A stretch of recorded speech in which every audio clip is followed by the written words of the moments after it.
Hello दोस्तों, मेरा नाम है मनीष चौहान और आज हम बात करेंगे आचार्य चाणक्य नीति बुक के बारे में। चलिए शुरू करते हैं। आचार्य चाणक्य का जीवन परिचय।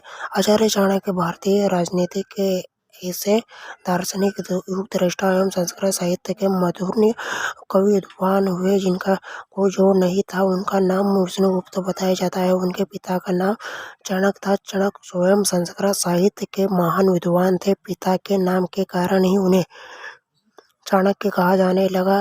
वैसे चाणक्य के ग्रंथों में उनके कई नाम मिलते हैं, जैसे वात्स्यायन, कौटिल्य, चाणक्य, विष्णुगुप्त आदि। चाणक्य नीति ग्रंथ के कारण उनका नाम विशेष रूप से चाणक्य प्रसिद्ध हुआ। चाणक्य के अलावा उनका एक और प्रसिद्ध नाम कौटिल्य भी। कौटिल्य नाम उनके विश्व प्रसिद्ध राजनीति शास्त्र पर आधारित ग्रंथ कौटिल्य अर्थशास्त्र के कारण पड़ा। कौटिल्य अर्थशास्त्र आज भी विश्व के अनेक विश्वविद्यालयों में राजनीति और अर्थशास्त्र के ग्रंथ के रूप में पढ़ाया जाता है। कौटिल्य अर्थशास्त्र में से ही स्वयं आचार्य चाणक्य ने 17 अध्ययनों को अलग करके चाणक्य नीति नाम दिया। यही चाणक्य नीति आपके हाथों में है। चाणक्य नीति की गहराई को पाठक बंधु सहजता और सरलता से समझ सके, इस बात को ध्यान में रखकर पूरे 17 अध्ययनों को नीति के विषयों पर आधारित कर दिया जाता है। इन विषयों में समाज, धर्म, राजनीति, पुरुषार्थ, समाज, सज्जन और कुटिल लोगों के विषय में जो कुछ आचार्य चाणक्य ने लिखा, उसके एक एक उदाहरण ऐसे प्रतीत होते हैं जैसे गागर में सागर को समेट दिया गया है। आचार्य चाणक्य ने नारी धर्म और राजधर्म के विषय में अपने सिर्फ एक श्लोक में जो लिखा है, उस पर एक दृष्टि डाल लेने मात्र से ही ये बात समझ में आ जाती है कि उनका चिंतन कितना गहन था। नदी तीरे च वृक्षाः परगेह कामिनी मंत्रिहीणा राजान शीघ्र नश्यन्ति संजयम। उपरोक्त श्लोक का अर्थ इस रूप में समझ में आता है नदी के तेज बहाव के कारण उसके तट पर खड़े वृक्ष जिस प्रकार नष्ट हो जाते हैं, उसी प्रकार नारी अपना घर छोड़कर यदि दूसरे के घर रहती है तो वह सदैव लांछित ही रहेगी। इसी प्रकार यदि कोई राजा मंत्री विहीन होता है तो वह विनाश के कगार पर रहता है। उपरोक्त श्लोक का भावार्थ यह हुआ कि वो वृक्ष की शोभा नदी के तट पर नहीं वन में होती है। नारी की शोभा उसके अपने घर से जीवन, पति, बच्चे, पति के परिवार सदस्यों के साथ में होती है। यदि वृक्ष नदी के किनारे खड़े है तो नदी के बहाव के कारण तट का कटना स्वाभाविक है। तट के कटने से वृक्ष भूमि रहित होकर गिरेगा ही। इसी तरह नारी की अवस्था में है, विवाहित स्त्री को मायके में वापस नहीं करना चाहिए। इसी एक श्लोक में आचार्य चाणक्य यह संदेश दे जाते हैं कि राजधर्म निभाने अर्थात राजकाज चलाने में राजा के पास मंत्री होना आवश्यक है। मंत्री के मंत्राणा करके राजा राजकाज चलाएगा तो सफल रहेगा। मंत्राणा बगैर राजकाज चलाने वाला राजा विनाश के कगार पर पहुंच जाता है। तो श्लोक के समान ही इस ग्रंथ के समस्त श्लोक अपने में ज्ञान सागर को समेटे हुए है। ज्ञान का कोष जुटाने में आचार्य चाणक्य ने मानव जीवन के हर क्षेत्रों को खंगाला है। वे ऐसे विद्वान थे जो जीवन सागर की गहराई में उतरकर ज्ञान के मोती को लोगों के लिए चुन लाए थे। उनके नीति वचनों को संयुक्त ज्ञान का कोष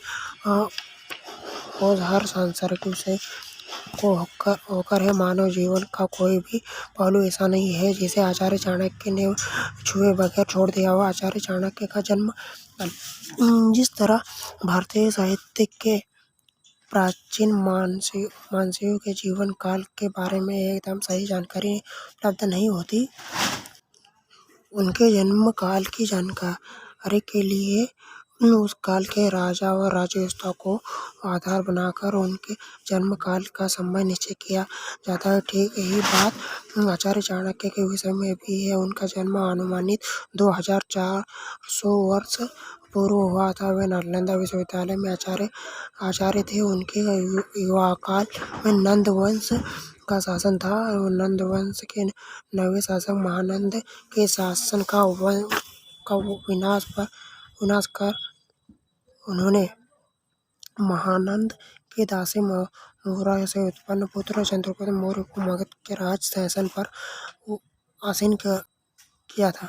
उस काल में यवन शासक सिकंदर महान के आक्रमण से भारत के राज्य छिन्न भिन्न हो रहे थे। सिकंदर के विरुद्ध छोटे छोटे राज्यों में राजाओं को एकता के सूत्र में बांधकर आचार्य चाणक्य ने एक बड़ी शक्ति के रूप में खड़ा कर सिकंदर को पराजय का मुंह देखने पर विवश कर दिया। सम्राट चंद्रगुप्त मौर्य का शासनकाल 325 ईस्वी पूर्व माना जाता है। यही काल आचार्य चाणक्य का माना जा सकता है।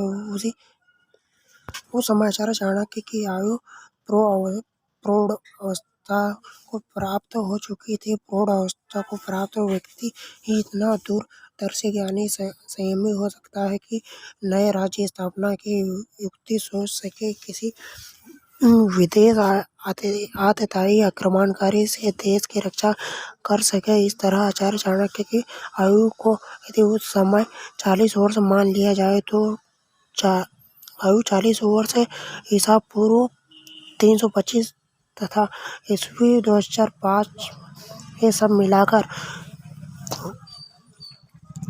2370 वर्ष पूर्व का समय बनता है। चाणक्य ने तक्षशिला विश्वविद्यालय से राजनीति विषय में अत्यंत स्नातक की शिक्षा प्राप्त की थी। बाद में वे नालंदा विश्वविद्यालय में आचार्य बने। आचार्य चाणक्य का देश काल और राज्य व्यवस्था में योगदान। आचार्य चाणक्य के बारे में कथा रूप में जो सर्वाधिक प्रसंग लोगों के सामने है वह अपने आप में कम रोचक नहीं। कहा जाता है कि चाणक्य कुरूप एवं काले ब्राह्मण थे। वे यह वास्तव में महाविद्वान तो थे ही, साथ ही अत्यंत क्रोधी एवं जिद्दी स्वभाव के थे। एक समय की बात है कि वे जिस मार्ग से गुजर रहे थे उस मार्ग की कुत्सा उनको में गड़ गई थी। चाणक्य को इतना क्रोध आया कि कुत्सा पौधों को उखाड़ कर उनमें मट्टा डालने लगे ताकि उसका वंशनाश हो जाए।